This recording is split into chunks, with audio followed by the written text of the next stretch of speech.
Siri ya utajiri katika karne hii haipo kwenye kufanya kazi kwa nguvu zaidi, bali ipo kwenye kufanya kazi kwa kutumia akili kupitia nguvu ya mifumo na watu wengine.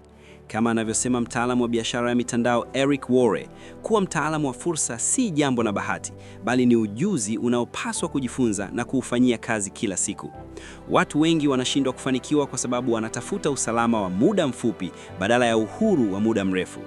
Azizi Mindset inakukumbusha kuwa tofauti kati ya mtu anayemiliki mfumo na mtu anayefanyia kazi mfumo ni uwezo wa kuona kile ambacho wengine hawakioni.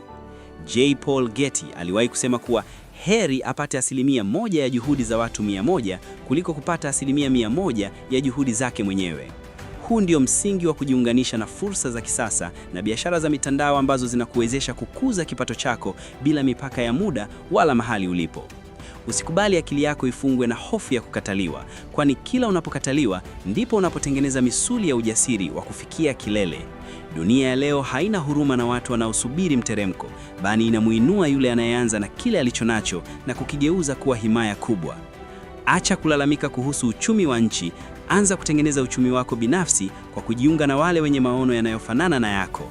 Kumbuka, mtaji wako mkuu si pesa iliyo mfukoni, bali ni mtandao wa watu ulionao na thamani unayoweza kuwapa.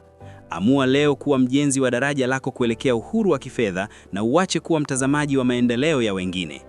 Kwa msaada zaidi wa jinsi ya kukuza uchumi wako na kubadili mfumo wako wa kufikiri kuelekea mafanikio ya kudumu, hakikisha unafollow Azizi Mindset sasa ili tuendelee safari hii ya mabadiliko pamoja.